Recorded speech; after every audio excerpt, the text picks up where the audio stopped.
an aspiring football star, a hidden camera, and a young woman who placed her trust in the wrong hands.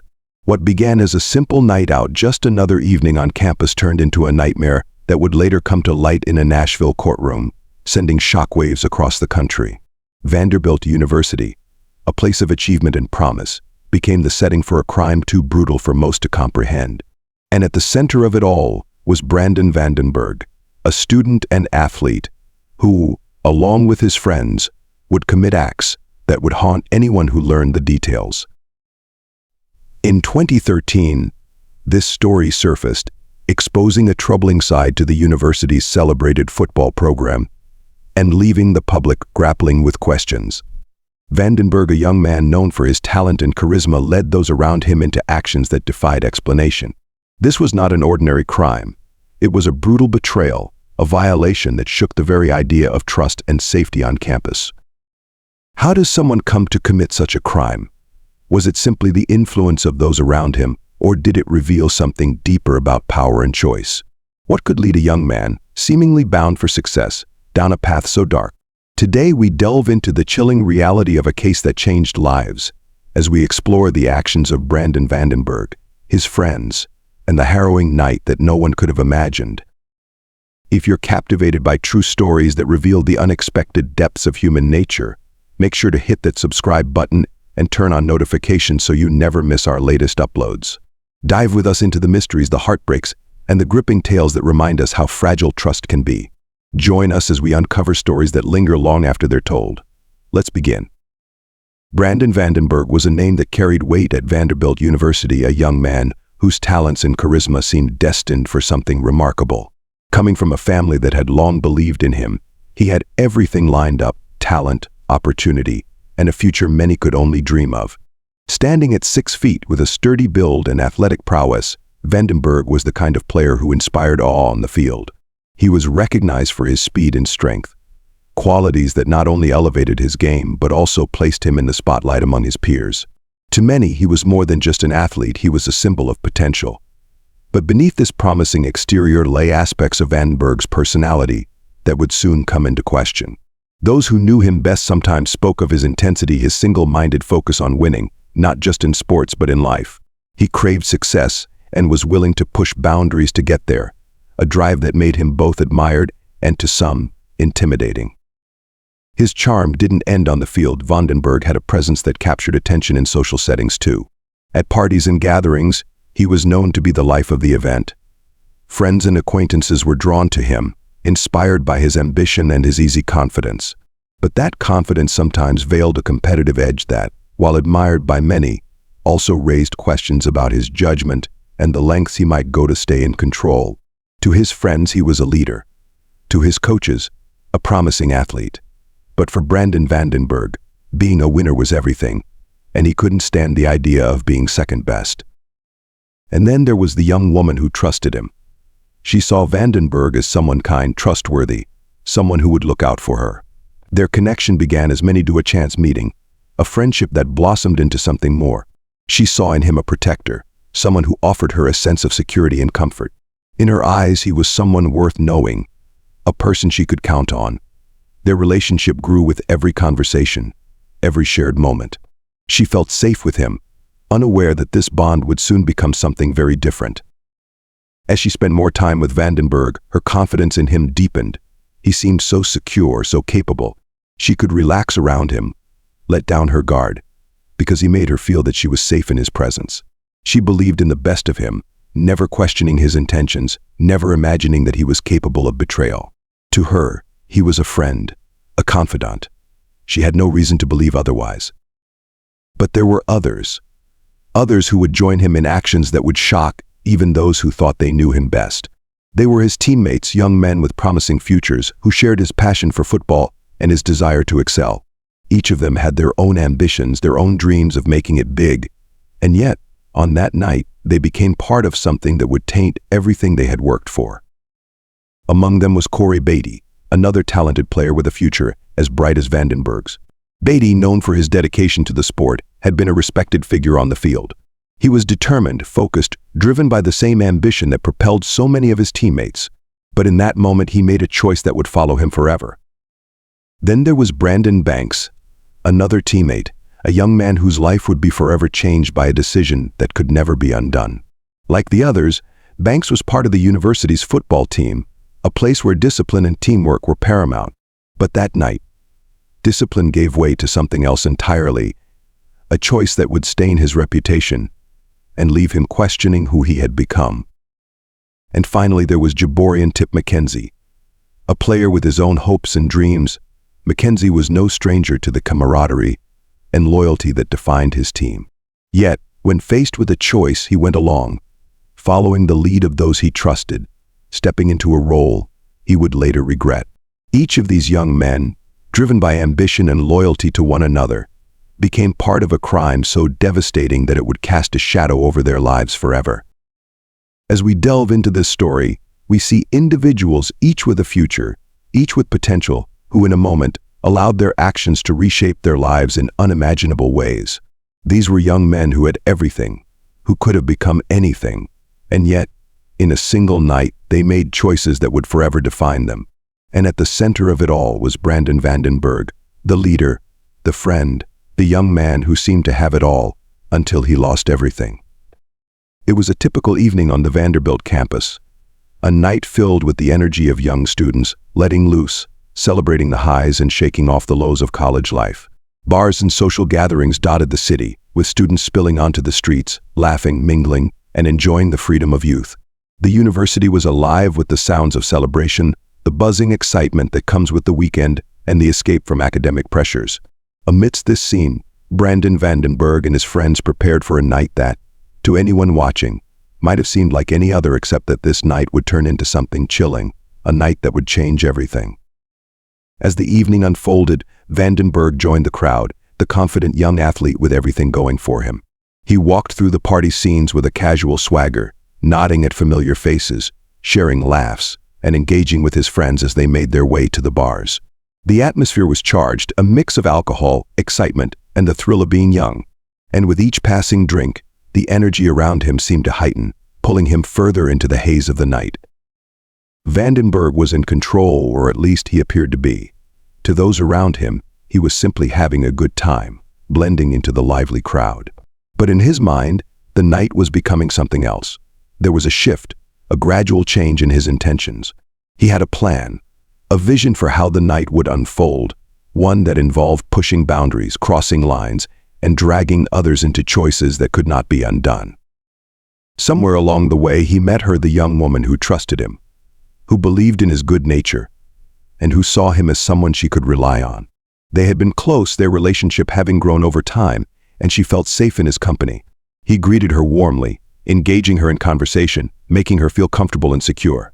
She had no reason to suspect anything sinister, no reason to believe that this night would be any different from the others they had spent together. Vandenburg encouraged her to drink. First, a drink to ease into the night, a casual way to let go of stress.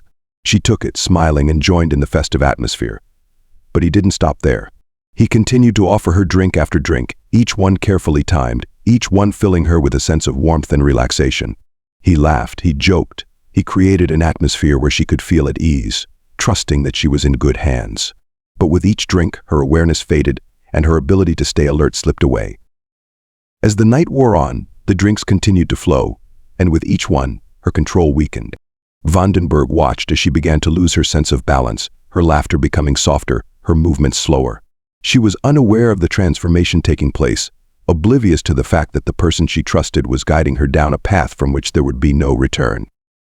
Vandenburg would later claim that alcohol was the cause, that he had been caught up in the influence of the night, a claim that would raise questions about the true nature of his intentions.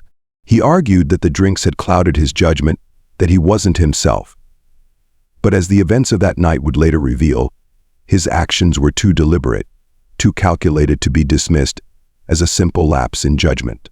He had made a choice to guide her into a state of vulnerability, a choice that would forever impact her life.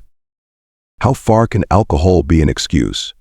Could it explain the way he carefully orchestrated her drinking, the way he led her down a path of trust and dependence? Or was it simply a way to deflect responsibility, a way to minimize the consequences of his actions? These are questions that linger, questions that will forever shadow the events of that night. By the time the night reached its darkest point, she was no longer fully aware, her senses dulled, her guard completely lowered. Vandenburg seized this moment, carrying her into the dorm room, his mind focused on the plans he had made. And with each step he took, he crossed another line, bringing others into the actions that would devastate lives, leaving a trail of betrayal and heartbreak in its wake. The evening was winding down, the sounds of laughter and music fading as students began heading back to their rooms. For most, the night was ending. But for Brandon Vandenburg, it was only beginning. As he carried his unconscious girlfriend through the quiet halls of his dorm, each step echoed a dark intent, a silent warning of what was to come. Her head rested limply on his shoulder, her body unresponsive, entirely unaware of the choices he was making in those moments.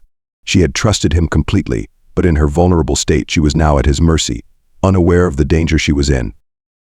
Step by step, he brought her closer to that room, a place that should have represented safety, but would instead become a setting of unimaginable betrayal. He knew she couldn't resist, he knew she couldn't say no. Yet he carried her through that threshold with a calculated resolve, every action deliberate, every movement designed to ensure that what he had planned would go unopposed. To any outsider, it would look like he was helping her, that he was being protective. But behind those closed doors, the truth was something far darker. Once inside, Vandenburg laid her down, her body still completely defenseless. And instead of protecting her, he did the unthinkable. He reached out to his teammates, giving them condom each, inviting them to join in what he had planned to gang rape his girlfriend. These were young men who were supposed to be his friends, his teammates. But in that moment, he led them down a path from which there would be no return.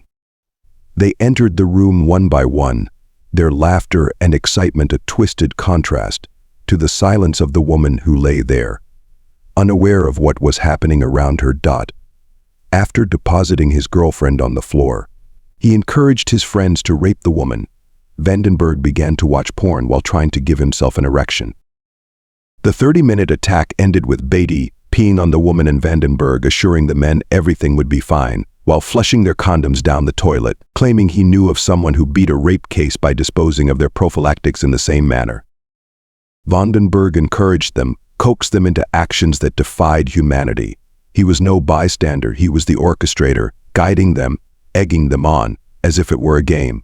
What should have been a line no one dared to cross became, in his eyes, just another moment to push boundaries, to test limits.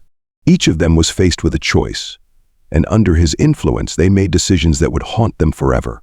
Together, they turned the room into a place of horror, each act a betrayal of trust, each moment another reminder of how far they had fallen. But Vandenburg's cruelty didn't stop there. He wanted to document it, to capture every moment as if it were something to be celebrated. With a chilling sense of detachment, he took out his phone and began recording, framing the scene as though it were some kind of prize. He watched through the lens, capturing every detail, each second more disturbing than the last. His actions showed a disregard not only for her humanity, but for his own, reducing something deeply personal and intimate into a mere spectacle. He watched as his friends took part, recording it all, knowing that the footage would stand as evidence of his power, his control. And it wasn't enough to simply keep it for himself. Vandenburg wanted others to see, to witness the crime he had orchestrated. He shared the footage, sending it out to others, as if it were just another piece of content, something to be passed around, shared, discussed. In doing so, he stripped away any remaining respect or dignity she might have had, turning her into a subject of ridicule, a victim not only of physical violation, but of complete and utter humiliation. To film and distribute such an act was more than a crime. It was a statement, a declaration of his total disregard for boundaries, for respect, for the very concept of consent. By sharing those images, he ensured that the trauma would extend far beyond that room, affecting everyone who would later be forced to witness it.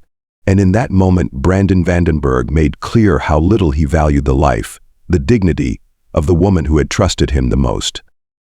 The morning after the crime, as students returned to their routines, a disturbing discovery would soon set in motion an investigation that would unravel the dark events of the night before.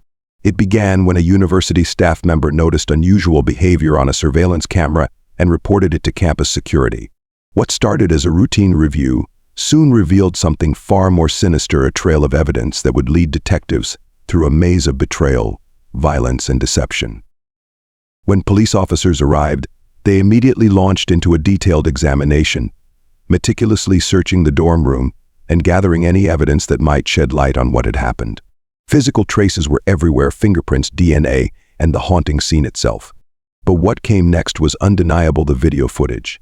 In the footage, detectives saw the grim reality of what had taken place. Each frame offered a horrifying glimpse into that night, documenting actions that could neither be excused nor explained away. This evidence became the foundation of the case, a visual record that left little room for doubt. As detectives examined the footage, they began piecing together the timeline of events. They saw Vandenburg carrying his unconscious girlfriend into the room, his movements methodical, his actions deliberate. They observed his friends entering, each one falling in line as they followed Vandenburg's lead. The video didn't just show a crime, it revealed a calculated plan, an orchestration of betrayal that went beyond anything they could have anticipated. The authorities didn't waste time. They brought in Vandenburg and his accomplices for questioning, hoping to get a sense of what had transpired in their minds. Sitting across from detectives, Vandenburg attempted to explain himself, weaving together excuses, casting blame, and carefully sidestepping any accountability. He claimed he had been drinking, that his judgment had been clouded.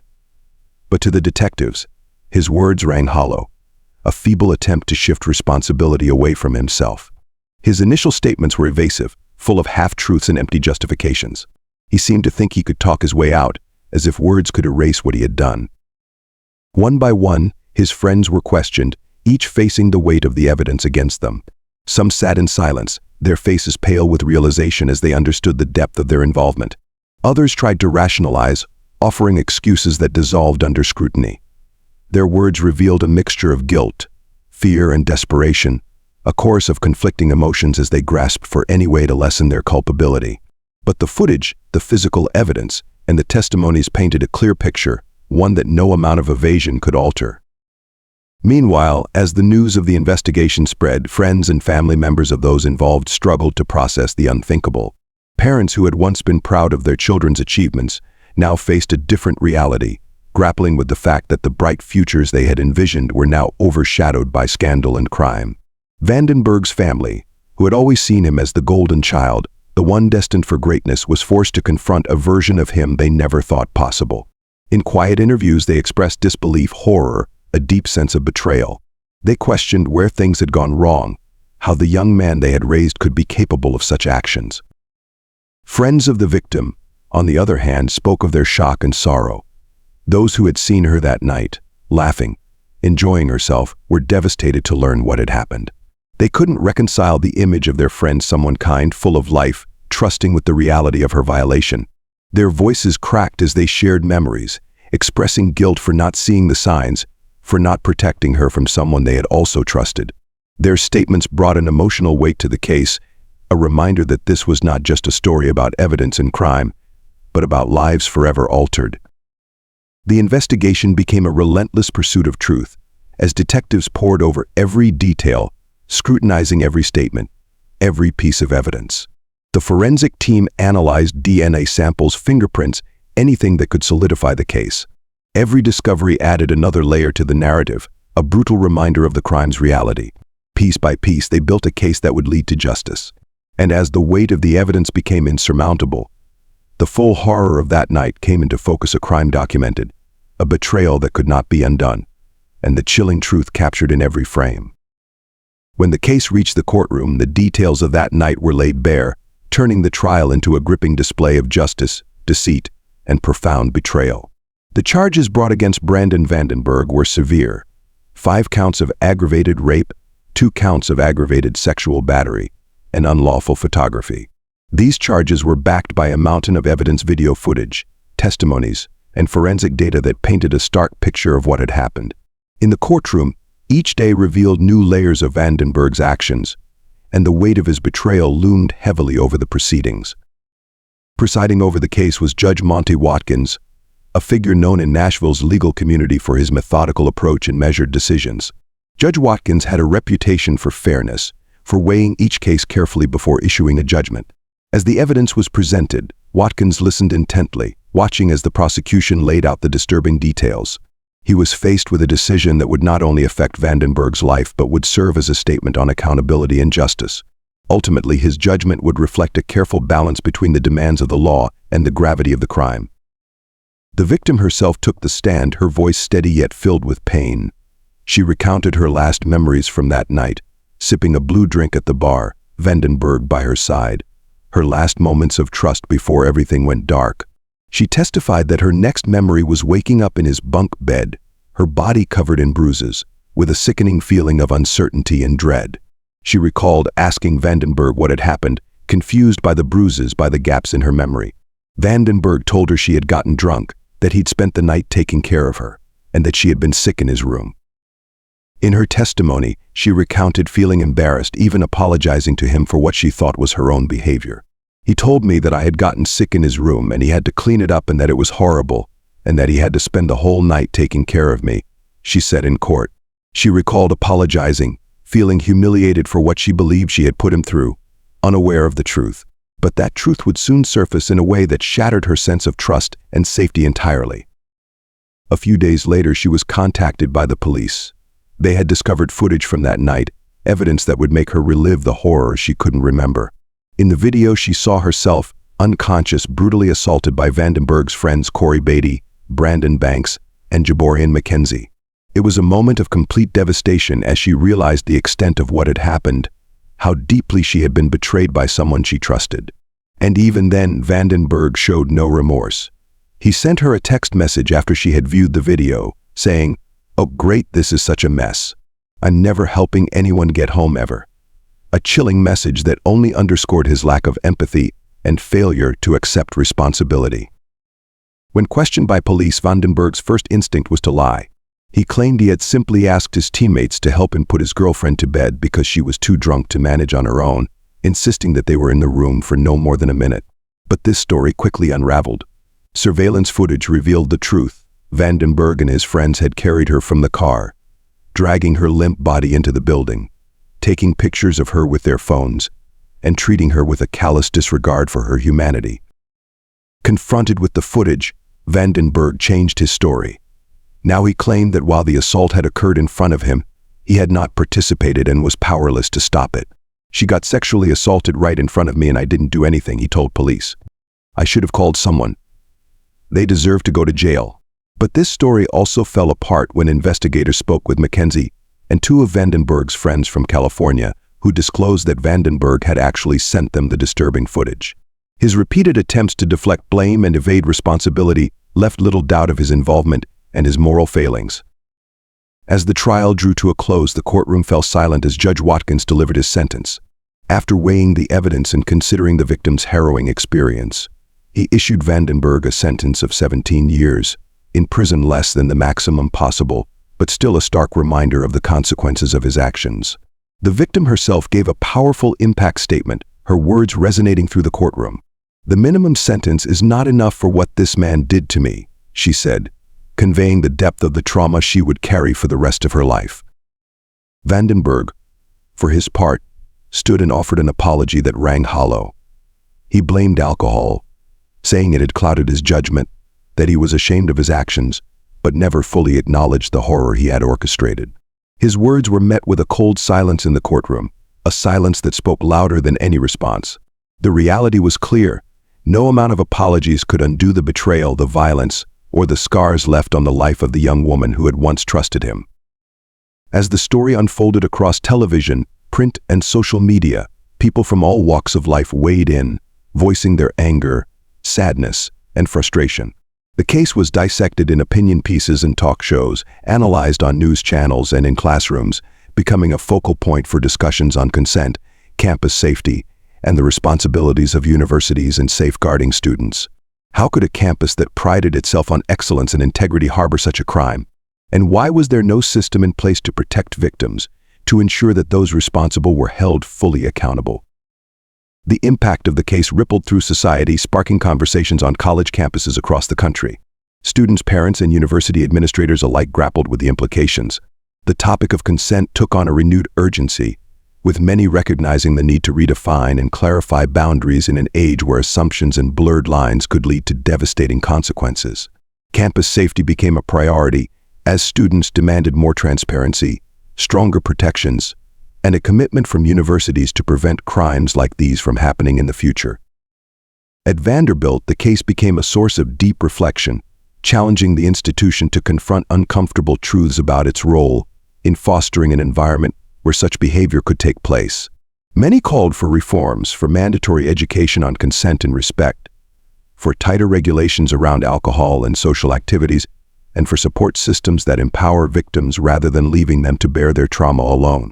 This wasn't just about one crime or one sentence, it was a call to action, a reminder that change was necessary to protect those who came to these institutions in pursuit of their dreams. In the end, the 17-year sentence given to Vandenburg symbolized more than just a legal judgment. It represented a complex, often painful discussion about justice, responsibility, and the values that shape our society. For some, it was a step toward holding individuals accountable for actions that betray the most basic forms of trust. For others, it was a frustrating reminder of a system still influenced by privilege and leniency, a system that many believed had not yet caught up with the gravity of such violations. The case left a mark on Vanderbilt, on universities everywhere, and on a society that continues to struggle with how to handle crimes that strike at the very heart of our humanity. For the victim, the journey did not end with the sentencing. The court may have reached its verdict, but the trauma she endured left scars that no legal outcome could erase. In the days following the trial, she was left to confront a reality transformed by betrayal, by the horror of having her life violated in such a brutal and public way.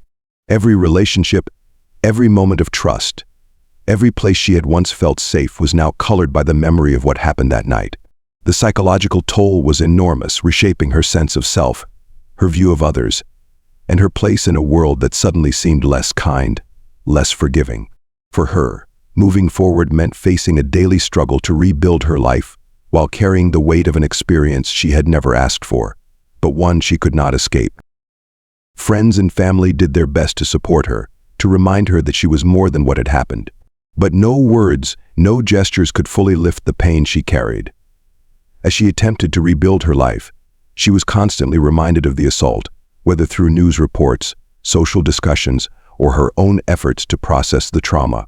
She had once been an ordinary young woman, a student with dreams and aspirations. Now, she found herself forever connected to a case that represented everything she never wanted to experience. And while her courage in the courtroom stood as a testament to her resilience, the battle to heal was just beginning. As for Brandon Vandenburg and the others involved, the consequences of their actions would follow them long after the trial. Vandenburg's 17-year sentence set a marker on his life, a boundary that would confine him, if not for a lifetime, then for many years to come. With the possibility of parole, he may one day walk free, but the restrictions and conditions tied to his release would ensure that his future would never be the same. Employment, social life, even basic freedom, these were things he would have to approach with the constant reminder of his actions. For him, as well as for Corey Beatty, Brandon Banks, and Jaborian McKenzie, the verdict meant a harsh reintroduction into a world that would remember them not as athletes or students, but as perpetrators of an unforgivable crime. Their names were now etched into the public's memory as symbols of a shocking betrayal, their futures irrevocably altered by choices they made on that single night. Once destined for successful careers, they found themselves haunted by a past they could never escape. No longer seen as promising young men, they were viewed as a cautionary tale, reminders of the devastating impact of unchecked privilege, poor choices, and a lack of moral boundaries. The impact of this crime extended beyond the victim. It cast a shadow over the lives of the perpetrators, their families, and the entire community that had once supported them. This case left lingering questions that challenged the very nature of justice and accountability. In a society that places high value on privilege and potential, how do we ensure that responsibility is equally enforced? What does justice mean in cases where the scars are both visible and invisible, where lives are forever altered by the actions of a few? This case became a moment of reckoning, a point where the concepts of safety, consent, and institutional responsibility came to the forefront. It prompted universities across the country to rethink their policies, to reevaluate how they protect their students, and to question the systems that often shield those who betray the trust of others. As we reflect on the events of that night and their consequences, we're left with difficult but necessary questions. How can society better protect individuals from such acts of violence and betrayal? What changes are needed to ensure that justice is not only served but serves as a deterrent, as a way to protect the most vulnerable among us? And finally, in a world that still struggles to balance justice with compassion, we must ask ourselves, what will it take for institutions, communities, and individuals to truly uphold the values of respect, consent, and accountability? This case remains a painful reminder of the work still needed, a call to action for everyone from legal systems to universities to individuals to create a society where no one has to endure such a violation of trust. The journey to justice may be long and challenging, but it is a journey worth taking for the sake of every person who deserves to feel safe, respected, and valued. If you found this story meaningful and want to join us in exploring more cases that challenge our perspectives on justice and society, please subscribe to our channel. Your support helps us bring these important stories to light, creating a space for discussion, awareness, and change. Thank you for watching.